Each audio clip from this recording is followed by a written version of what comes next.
안녕하세요. 저는 60대 할머니입니다. 고민이 있을 때면 늘 다른 사람들의 사연을 들으며 위로받고는 했는데 평범한 줄만 알았던 제게도 믿을 수 없는 일이 일어나서 이렇게 글을 쓰게 되었어요. 저에게는 아들 하나와 며느리, 그리고 눈에 넣어도 아프지 않을 금쪽 같은 손주가 있어요. 아니, 정확하게는 있었다고 해야 할까요? 애 아빠는 아들 중학생 때 먼저 하늘나라로 가버렸어요. 남들은 보험금 받아 아이들 키운다던데 형편이 어려웠던 우리는 보험 하나 들 돈도 없었기에 그런 건 바랄 수도 없었죠. 그래서 애 아빠 장례가 끝나자마자 시장에서 옥수수를 쪄서 팔기도 하고 겨울이면 풀빵을 팔고 또 그러다 어느 해에는 야쿠르트 장사도 하며 악착같이 아들을 키워왔답니다. 너무 고맙게도 아들은 엇나가지 않았고 반듯하게 성장하여 지금은 세무사로 일하고 있어요. 그런 아들이 결혼할 여자라며 미용사인 며느리를 데려왔을 때 사실 서운하기도 했었죠. 조금 더 좋은 직업, 좋은 집안의 여자일 수는 없었을까 하고 말입니다. 그래도 아들이 사랑하는 여자라니 허락했습니다. 그리고 정말 친딸처럼 품어줬죠. 며느리는 딸이 될 수 없다지만 딸처럼 예뻐할 수는 있을 거야. 내가 많이 노력하마. 감사합니다, 어머니. 저도 많이 노력할게요. 며느라이는 미용사로 오래 일해서 그런지 성격도 싹싹하고 둥글둥글해서 살면 살수록 참 예쁜 아이다 싶었어요. 이런 아이를 부족하다고 생각했다니 그게 참 미안할 정도로 말입니다. 첫 2년 정도는 그렇게 내내 즐겁고 행복한 날들의 연속이었습니다. 아들 내외와는 같은 동네에서 가깝게 지냈는데 부르지 않아도 며느리와 아들은 한 번씩 밥을 먹고 가기도 하고 어떤 때는 하룻밤 자고 가고 싶다며 자고 가기도 했습니다. 어머니, 우리 목욕탕 가요. 어, 갑자기 웬 목욕탕? 저 원래 결혼하면 시어머니랑 목욕탕 가는 게 꿈이었거든요. 제가 등도 빡빡 밀어드릴게요. 아이고, 우리 귀한 며느리. 밖에서도 손 많이 쓸 텐데 내 등까지 밀면 손 아파서 어쩌누. 걱정 마세요. 어머니 등 밀어드리려고 연습 많이 했어요. 그래서 남편 등이 좀 까지긴 했지만요. 가끔씩 불쑥 찾아와 목욕탕 가자, 영화 보러 가자 하는 며느리가 참 그렇게 예뻤답니다. 그리고 그런 아이가 아이를 가졌다고 할 때는 정말로 내 딸이 아이를 가진 것처럼 무엇이든 해주고 싶었죠. 아가, 먹고 싶은 거 있으면 뭐든 언제든 말해라. 네 남편이 안 사다 주면 나라도 사다 주마. 역시 어머니가 최고라니까. 아들, 너는 무조건 새아가한테 잘해주고 집안에서 큰 소리 치지 말고 늦게 들어오지 말고 무조건 일찍 다녀. 알았어? 당신 어머니 말씀 잘 들었죠? 당신 잘못하면 나 어머니한테 다 잃은다. 아들은 누구 엄마냐며 뾰루퉁하기도 했지만 그러면서도 내심 기분은 좋아 보이더라고요. 고부 사이가 좋으면 아들이 행복하다는데 그 말이 정말이었죠.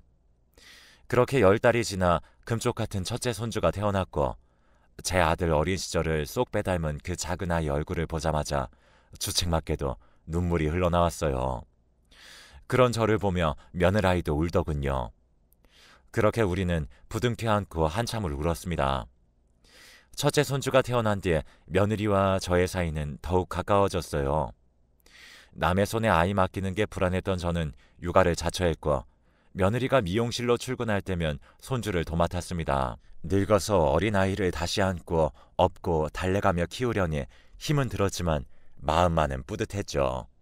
그렇게 시간은 빠르게 흘러갔고 어느덧 첫 손주의 돌잔치 날이 되었답니다. 애들 손님 계시는데 괜히 늙은 할머니가 있으면 불편할까봐 한쪽 구석에 조용히 앉아 있었는데 며느리가 중대 발표라며 한마디를 하더군요. 여러분, 저희 둘째 가졌어요. 둘째 돌잔치 때도 꼭 와주실 거죠? 사람들은 깜짝 놀랐고 저 역시 많이 놀랐습니다.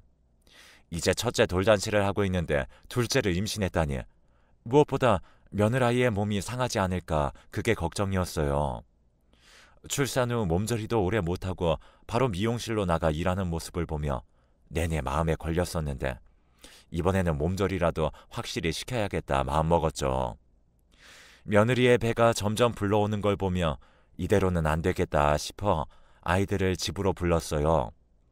예, 아가, 혹시 네가 미용실 그만두면 생활이 많이 힘드니? 네, 아무래도 맞벌이 하다가 홀벌이 하면 좀 그러니까요. 집 대출금도 남아있고 애도 이제 둘인데 돈도 많이 모아야죠. 방긋 웃는 며느리를 보며 더 안쓰러웠어요. 그래서 잠시 고민하다가 중대한 결정을 내렸죠.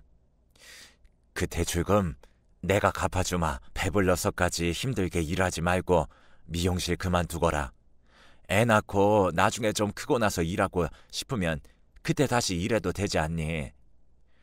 어머니가 무슨 돈이 있으시다고. 이 집 정리하지 뭐.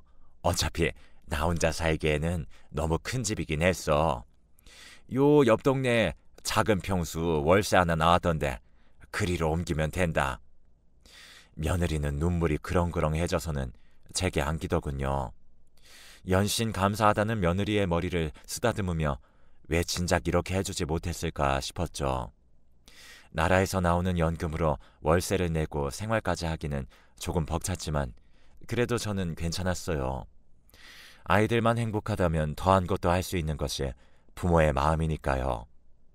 저는 그렇게 아파트 옆동으로 이사를 했고 아이들 집을 오가며 손주를 봐주고 며느리의 몸보신을 해주며 둘째 손주의 출산을 기다리고 있었습니다. 그리고 몇 달 뒤에 대망의 그날이 되었죠. 진통요 며느리는 아들과 함께 병원으로 향했고 저는 첫째 손주와 함께 집에 남았습니다.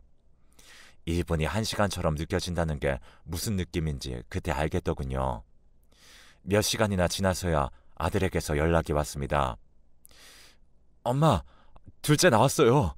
둘째는 딸이에요. 그래. 고생했다. 고생했어. 새아가한테 고생했다고 꼭 전해주고 알았지? 네, 엄마. 아들을 닮은 아들에 이어 이번엔 딸이라니 얼마나 예쁠까. 우리 며느리 닮았으면 미스 코리아에 나가도 되겠네 하며 콧노래가 절로 나오더라고요. 그리고 며칠 뒤 병원으로 갔습니다. 그렇게 신생아실로 향해 우리 손녀를 보러 가니 간호사가 손녀를 안고 나오더군요. 공주님입니다. 축하드려요. 아이고 예뻐라. 우리 손녀 어쩜 이렇게 코도 오똑하니 이렇게 예쁠 수가 있다니. 너무나 예쁜 여자아이였고 이 아이를 낳아준 며느리에게도 너무나 고마웠습니다. 그래서 저는 산후조리원도 제 사비로 끊어주고 매일같이 죽이며 몸에 좋다는 것들은 전부 다 구해서 갖다 바쳤고 첫째 손주도 제가 손주 돌보며 뭐 하나 부족함 없이 몸조리 할 수 있도록 신경을 썼어요. 그리고 제 아들에게도 며느리 신경 쓸 일 만들지 말고 이럴 때일수록 가정에 충실하고 가장의 모습을 보이라고 몇 번이나 일러주었죠. 그리고 아들에게 웃으면서 이런 얘기도 한 적이 있었어요. 아들, 근데 언제 첫째 낳고 둘째까지 가질 생각을 했대? 그거 보통 쉬운 일이 아닐 텐데. 요즘은 임신이 안 돼서 인공수정이니 뭐니 산부인과 들락날락 거리는 사람들이 많다던데 우리 아들은 능력도 좋아? 아, 엄마 부끄럽게 시리. 사실은 나도 언제 임신이 됐는지 모르겠어.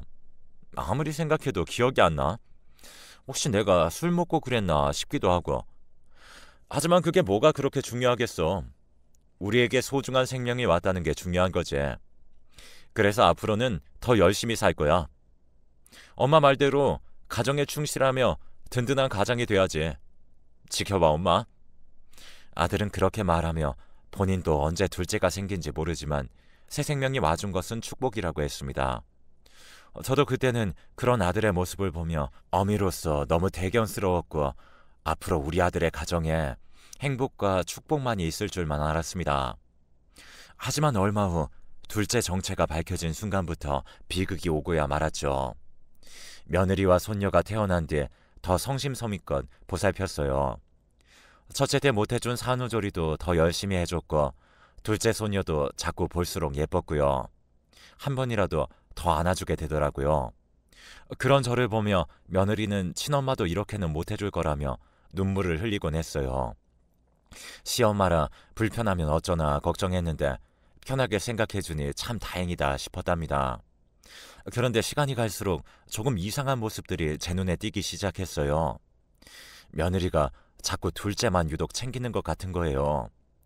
첫째 손주는 기저귀가 묵직해져서 돌아다니는데 눈길도 주지 않고, 둘째는 기저귀 때문에 발진 생길까, 혹시 뭐 불편하진 않을까, 정말 시도 때도 없이 기저귀를 열어보고 분유도 최고급으로만 먹여가며 키우더군요.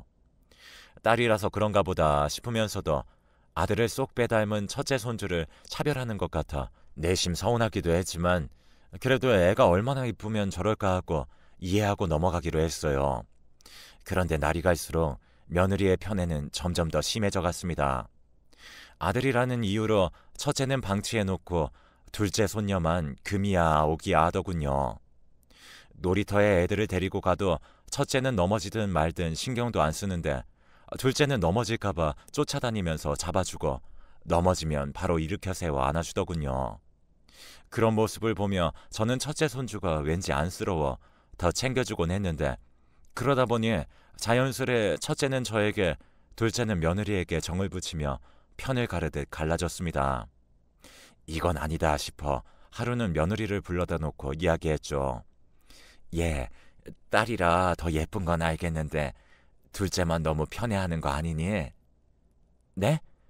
어머니, 무슨 말씀이세요? 아니, 내가 지금까지 쭉 지켜봤는데 아무리 딸이라도 그렇지 좀 과한 것 같아서 말이다. 그렇게 키우면 애 버릇만 나빠져. 그리고 첫째 입장에선 얼마나 서운하겠니? 첫째도 네 자식인데 신경 좀 쓰도록 해. 아니 어머니, 아들이랑 딸이 같나요? 요즘 세상이 험해서 그래요. 아들이야 아무렇게 풀어놔도 잘 크지만 딸은 아니잖아요. 어머님이 딸을 안 키워보셔서 아마 그러실 거예요.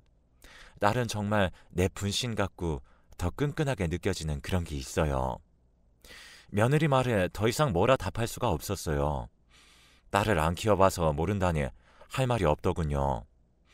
우리 며느리가 이렇게 당돌한 아이였나 싶기도 하고 좀 서운하고 놀랐지만 그러려니 할 수밖에 없었어요. 며느리 말대로 제가 딸을 안 키워봐서 정말 모르는 걸 수도 있으니까 말이죠. 그런데 한 1년쯤 지나 사건이 터지고 말았어요. 애들 둘이 놀다가 유리병이 깨진 모양이었어요. 둘 다 유리병을 밟고 다친 상황이었는데 너무 놀라 어떻게 해야 하나 어버버 하는 제 옆에서 며느리는 둘째만 안아들고 병원으로 냅다 달리더군요. 저는 엉엉 울고 있는 처제를 안고 119를 타고 병원으로 향했죠. 병원에서는 다행히 둘째는 흉터가 남지 않을 거라고 안심하라는데 며느리는 계속 눈물만 흘리더라고요. 정작 첫째는 유리가 너무 깊이 박혀 마취를 하고 꺼내야 하는 상황이었는데도 말이에요. 며느리는 그런 첫째가 보이지도 않는 것 같았어요. 그런 첫째를 제가 안고 며느리를 보며 분명 뭔가가 있다는 생각이 들었습니다. 그리고 시간이 갈수록 둘째 손녀는 우리 아들과 닮은 구석이 하나도 없었습니다. 그래서 제 의구심은 점점 커져만 가는 상황이었어요. 그래서 저는 도저히 안 되겠다 싶어 아들을 따로 불러 얘기를 하게 되었죠. 아들, 이 엄마 말 잘 들어? 이 엄마는 아무리 생각해도 이상하다. 며느리가 첫째보다 유독 둘째만 더 챙기는 것도 이상하고 하루하루 지날수록 너를 둘째가 닮은 구석이 하나도 없어. 그러니 우리 요즘 그거 있지 않냐? 유전자 검사. 우리도 그거 한번 받아보자. 엄마, 아무리 그래도 그건 좀 괜히 죄 짓는 기분 같잖아. 그리고 엄마가 둘째 더 챙기는 게 뭐가 문제야. 첫째보다 한 살이라도 어리니 더 아껴주고 사랑을 주는 거지. 그러니 그런 의심하지 마. 야, 이거사, 아직도 정신 못 차렸어? 이 애미가 언제 입 바른 소리 한 적이 있었니? 정신 차려, 이거사. 나도 너처럼 제발 아니길 바래. 하지만 만약을 대비해서 검사해보자 이거지. 그러니 엄마가 다 알아보고 진행할 거니까 네 머리카락이랑 칫솔 같은 거 이 엄마한테 넘겨. 나도 둘째 것도 준비해서 같이 유전자 검사 기관에 의뢰할 거니까 그렇게 해. 저는 아들을 겨우 설득을 시켜 검사를 진행하기로 했습니다. 드라마처럼 하루 이틀 만에 겸사 결과가 뚝딱 나오는 건 아니더라고요. 그 시간 동안 저는 하루하루 피가 마르는 시간들을 보냈죠. 그리고 둘째만 유독 챙기는 며느리를 볼 때마다 당장이라도 그 아이가 내 아들의 아이가 맞냐고 소리쳐 묻고 싶었지만 정말 피를 토하는 심정으로 참았어요. 그리고 어느 날 드디어 검사 결과가 도착했죠. 떨리는 마음으로 결과지를 열어본 저는 그 자리에 주저앉을 수밖에 없었습니다. 첫째 손주는 아들과 부자관계일 가능성이 99.9% 이상으로 친자관계 성립. 둘째 손주는 아들과 부녀관계 가능성에 불일치로 쓰여 있었어요. 정말 그 순간 제 눈을 의심했죠. 하지만 눈을 뜨고 다시 봐도 결과는 마찬가지였습니다. 결국 며느리가 바람을 피워 낳은 아이라는 이야기였어요. 당장이라도 애들 집을 찾아가 며느리 머리끄댕이라도 잡고 싶었지만 참았어요. 내 아들을 속인 죄, 나를 속인 죄, 그리고 우리 금쪽 같은 큰 손주를 차별한 죄까지 제대로 응징하고 싶었거든요. 어떻게 해야 가장 속 시원하게, 가장 잔인하게 응징할 수 있을까를 잠도 자지 못하고 몇 날 며칠 밤을 새며 고민했어요. 그리고 드디어 그 방법을 떠올렸고 실행에 옮기기 시작했습니다. 저는 우선 며느리에게 손녀와 함께 친정이라도 다녀오는 게 어떻겠냐고 권했습니다. 날씨도 점점 추워지는데 따뜻한데 친정 가서 좀 쉬고 오너라. 애 낳고 한 번도 안 가봤지? 가서 사부인께 안부도 전해드리고 한 며칠 쉬었다가 올라와. 네 남편하고 첫째는 내가 신경 써줄 테니까. 그리고 이거 100만 원이다. 가서 부모님 맛있는 거 사드리고 바람도 좀 쐬고 와. 100만 원이 들어있는 봉투를 받은 며느리는 입이 귀에 걸려 신났습니다. 그리고 감사하다며 역시 어머님밖에 없다고 엄지손가락을 치켜 올리는 그 아이의 모습을 보니 그 가증스러움에 뺨이라도 날리고 싶었지만 꾹 참았습니다. 그리고 드디어 며느리가 둘째를 데리고 친정으로 떠나는 날, 저는 아들을 불러 모든 사실을 밝혔습니다. 아들아, 네 딸이 아니란다. 아주 고약한 년이었어. 우리 모두를 속인 거라고. 엄마, 진짜야? 아니지. 뭐가 잘못된 거지? 이것이 아직도 정신을 못 차렸어. 여기 봐. 이놈아, 네 딸이 아니라는 증거가 있잖아. 믿을 수 없어. 어떻게 가정 있는 여자가 어떻게... 아들은 그렇게 말하더니 한참을 저를 부여안고 오열을 하더군요. 당장 가서 며느리가 있는 처가에 가서 다 뒤집어 놓는다는 걸 겨우 말려서 진정을 시켰습니다. 내가 다 알아서 하마. 넌 이 애미가 어떻게 하는지 보고만 있어. 지금 세상이 어떤 세상인데 그렇게 무식하게 복수를 하려고 해. 그냥 차근차근 숨 막히게 조여주면 된다. 그러니 넌 경고망동하지 말고 그냥 이 애미 믿고 기다리고 있어. 저는 그렇게 강하게 아들에게 일러주고 복수를 해나가기로 했습니다. 저는 곧바로 부동산으로 향해 일단 아들 내외 집부터 내놨습니다. 명의는 다행히 아들 명의였기 때문에 처분이 쉬웠어요. 급한 대로 짐은 모두 빼서 이삿짐 센터 컨테이너 박스에 넣어 보관했고 아들은 당분간 저희 집에서 지내게 했습니다. 그리고 유전자 검사 결과지를 가지고 변호사를 찾아가 이혼 소송을 의뢰했습니다. 변호사 말로는 이 정도면 아주 유리하게 이혼을 빨리 끝낼 수 있다고 말을 해주더군요. 그렇게 숨가쁘게 일주일을 보내고 나니 며느리가 친정에서 돌아왔습니다. 며느리는 텅 비어있는 집에 들어갔다가 놀랐는지 저희 집으로 달려왔어요.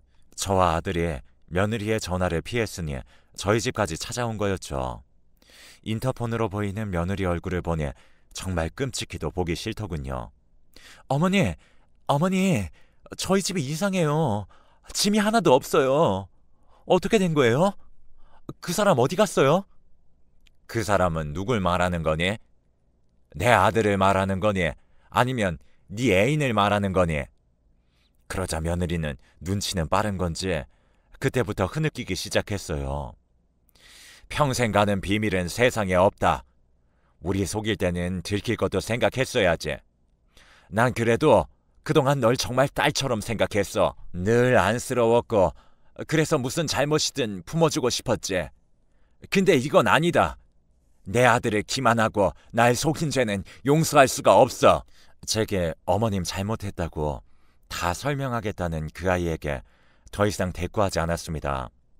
그랬더니 한참을 서 있다가 며느리는 어딘가로 가더군요.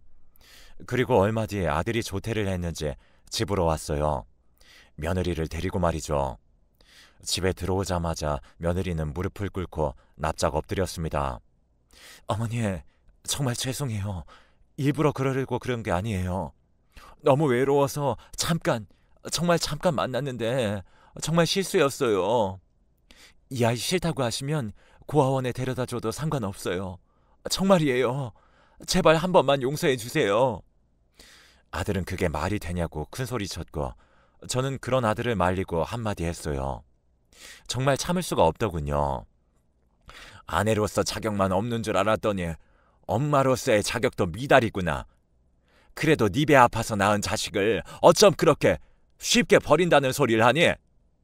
너한테 정말 실망이다. 내가 너를 받아주는 일은 결코 없을 거고 우리 핏줄이 아니니 당연히 양육비도 없을 거다. 첫째를 우리가 키울 거니 오히려 네가 양육비를 지급해야겠지. 아마 소장은 네 친정으로 갔을 게다. 오늘 내일쯤이면 도착할 거라고 하던데. 며느리는 눈이 동그래져서는 안색이 창백해지더군요. 자기 아버지를 굉장히 무서워하는 아이였거든요. 아마 친정에서 모든 사실을 알게 된다면 친정에서도 외면당할 게 뻔했죠. 그리고 들어보니 둘째는 미용실 손님으로 남자와 딱 2번 데이트를 했다고 해요. 근데 딱 2번 만나고 헤어졌다고 했습니다. 그런데 그 2번 만나고 임신이 이렇게 쉽게 될지도 몰랐다고 했어요. 그리고 그때도 아들하고 관계를 가졌었는데 본인은 솔직히 누구 아인지 몰랐다고 하더군요. 하지만 낳고 보니 우리 아들 아이가 아니라는 걸 알 수 있었고 그때부터 둘째가 너무 불쌍해서 첫째보다 유독 더 챙겼다고 하더군요. 하지만 저 아들은 절대 용서할 수 없었습니다. 우리 앞에 눈물을 보이며 한 번만 용서해달라는 며느리를 우리는 매몰차게 쫓아내버렸어요. 한 번 가정을 깨트린 여자는 언제라도 2번, 3번 깨트릴 수 있다는 생각을 저는 했고 지금 흐르는 눈물이 잠시 이 상황을 벗어나려는 악어의 눈물로밖에 보이지 않았거든요. 결국 그렇게 4개월 정도가 지나고 아들과 며느리는 깨끗이 이혼을 마무리 지을 수 있었습니다. 당연히 첫째 손주는 저희가 키우게 되었고 재산 분할도 거의 대부분 우리에게로 가지고 올 수 있었습니다. 당연한 결과였죠. 그리고 따로 위자료 지급하라는 판결도 받을 수 있었고요. 며느리와 바람을 핀 그 상간남에게도 위자료를 청구하고 싶었지만 며느리가 끝까지 입을 다무는 바람에 그 남자에게는 소송을 못한 게 아쉬움이 있었어요. 그래도 그 쓰레기 같은 며느리를 더 이상 내 며느리라고 불러도 되지 않아 얼마나 후련했는지 모릅니다. 그 일이 있은 후 저는 아들과 첫째 손주를 데리고 셋이 함께 살고 있어요. 세무사라는 탄탄한 직업이 있어서 그런지 아들에게는 꾸준히 선자리가 들어오는데 아들은 한사코 거부하고 있습니다. 아마 아직은 충격에서 헤어나오지 못했기 때문이겠죠. 그래도 열심히 살려고 나름 노력하는 모습을 보며 저도 마음 한 구석이 참 짠하더군요. 제 아들이 다시 행복해질 수 있는 날이 오겠죠. 제가 잘한 게 맞겠죠. 그리고 1년이 지난 지금 얼마나 건너 며느리의 소식도 듣게 되었어요. 오랜만에 만난 친구가 아들 결혼식 때 봤던 며느리 얼굴을 기억하고는 소식을 전해주더군요. 아유, 이게 얼마만이야? 잘 지냈어? 아들도 잘 지내고? 우리야 잘 지내지. 자기도 잘 지냈지? 아휴, 우리야 뭐 맨날 똑같지. 아니 근데 자기네 며느리 말이야. 왜 우리 동네에 있어? 걔가 어디 있다고? 아니, 우리 동네 다방에 있던데 이혼했다는 소문이 사실이야? 아, 뭐 그렇게 됐어. 아휴, 잘했어. 결혼식 때 몰랐는데 이제 보니까 아주 사람 못 쓰겠더라. 맨날 사채업자들 찾아와서 일수 받아가고 못 받는 날이면 다방을 뒤집어 엎어놔서 사장이 아주 골칫거리라고 하던데. 그래? 뭐 그렇게 사는 줄은 몰랐네. 월세방 얻을 돈도 없어서 다방에서 먹고 자고 한다더라. 글쎄 처음엔 웬 조그마한 애 하나를 데리고 와서 일하더니 좀 지나니까 안 보이더라고. 소문으로는 그 조그마한 애를 고아원에 갖다 버렸다던데. 아니 무슨 애미가 지 자식을 버려? 금수만도 못한 여자 같으니라고. 결국 그렇게 되었나 보더라고요. 들어보니 이혼한 후 남자 하나를 잘못 만났다가 빚을 왕창 져서 도망자 신세로 지내다가 다방으로 들어갔다고 했습니다. 그래서 결국 다방에서 일하게 됐는데 일하면서 아이 키우기가 버거웠는지 결국 그 아이도 고아원에 버렸다고 했습니다. 자기 자식도 못 지키는 한심한 엄마가 되었던 거죠. 아휴, 그 아이가 무슨 죄가 있을까요? 부모 잘못 만난 죄밖에 없는 불쌍한 아이인데 너무나 안타까웠습니다. 이제 어딜 가든 누굴 만나든 자신의 꼬리표를 떼어놓을 수는 없을 겁니다. 자식을 버린 어미라는 꼬리표, 바람 피워 애 낳았다가 이혼당했다는 꼬리표, 아무리 숨긴다고 해도 숨겨지지 않겠죠. 손바닥으로 하늘을 가릴 수는 없는 노릇이니 말이에요. 정의는 죽었다고 말하는 사람들에게 정말 말해주고 싶어요. 우리가 살아가는 이 세상 아직 정의가 살아있다고요. 권선징악이 살아있는 세상이라고 말입니다. 자업자득이라는 말 다들 아시죠? 자신이 저지른 일의 과오가 자기 자신에게 돌아가는 것을 뜻하는 사자성어인데요. 며느리였던 그 아이는 과연 자신의 불행이 자업자득이라는 걸 깨닫고 있을지 문득 궁금해집니다. 남편에게도 친부모에게도 내연남에게도 모두 버림받은 그 아이의 삶은 앞으로 가시밭길의 연속일 거예요. 지금까지 긴 이야기를 들어주셔서 감사합니다. 이 자리를 빌려 아들에게 한마디만 전하고 싶어요. 아들아, 괜찮다. 다 괜찮아. 넌 모든 걸 잘 해냈고 앞으로도 잘 해낼 거니까 기운 내라. 지금은 잠시 바람에 흔들리는 것뿐이야. 바람이 멈추고 나면 너는 다시 예쁜 꽃을 피우며 행복하게 살아갈 수 있어. 이 엄마가 늘 네 뒤에서 응원하고 있다는 거 잊지 말아라.